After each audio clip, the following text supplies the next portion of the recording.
Ego, je nagira mfatire kuri ico kibazo ca mbere BBC yaribajije. Muravuze ko inzira y'ingimba muzoyishigikira sinabwo bwa mbere mubivuze mbere. eh, Red Tabara iri mu baharanira ubwo bwigenge, iyo resistance muvuga bijanye n'ingimba. Hirya y'ejo Red Tabara yariyamirije ivyaheruka kuvugwa n'umukuru w'igihugu Evariste Ndayishimiye bijanye n'uko u Rwanda ruriko eh, rutegekanya ko ruzoyifasha gutera Uburundi. Mbega ivyo bijanye no guterana amajambo hagati ya Red Tabara n'ubutegetsi bw'u Burundi, mwebwe mubivuga kwiki? icya mbere ni uko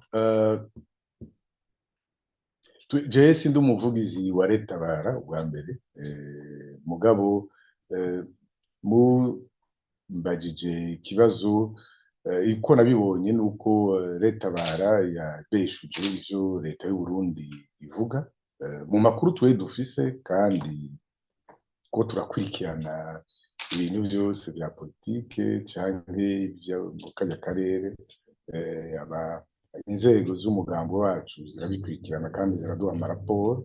Ivyo mu makuru dufise ni uko ego Red Tabara nta migenderanire yo gufashanya ifitaniye na leta y'u Rwanda. Leta y'u Rwanda ntiyigeze ibafasha. Mu byo twasomye twabonye yuko banavuze bati leta y'u Rwanda yaradutangiye abantu bacu b'abarwanyi, hanyuma turazi yuko leta y'u Rwanda ibandanya igiranira ibiganiro na leta y'u Burundi, kandi burya amaleta yamavugana. Amaleta ahurira henshi, arahurira muri Loni, arahurira hajya muri Union Africaine, arahurira muri zirya za EAC. Amaleta arahura, aho ivyo leta bari ibivuga ukuri, amaleta arahura aguma avugana. Rero ntitubona ingene nk'uko babivuze, ntitubona ingene bivuze leta y'u Rwanda yofasha Red Tabara. Ahubwo ingene tuwe tubona ijya mvugo ya Ndayishimiye yoba ifise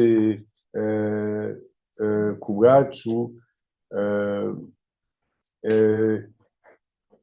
objectif zibiri. Tuvuga ubwa mbere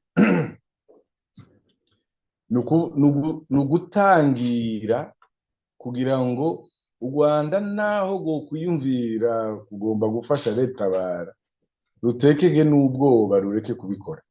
Iyo ni inzira ya mbere twe twiyumvira. Inzira ya kabiri nayo nuko naho ejo vyoshika Red Tabara ikagura, kuko n'ubu Red Tabara iragwana aho iri hose, bahura na leta y'u Burundi baragwana hariya muri Sud Kivu n'ahandi. Mu gihe ntuzeye Red Tabara yo kwagura imigwano yayo henshi n'ahandi, leta y'u Burundi ibiri kwiratangiriza yuko izoba ari leta y'u Rwanda yabateye, yuko atari Red Tabara. Naho twe twibaza ajya amajambo yose yandayishimiye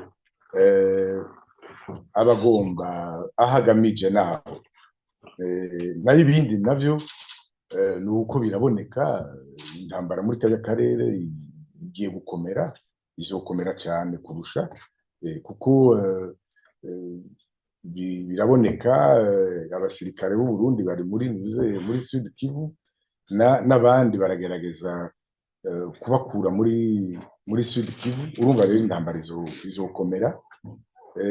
Turabona neza yuko izotegerezwa kugenda igashikana henshi, niko twe tubibona.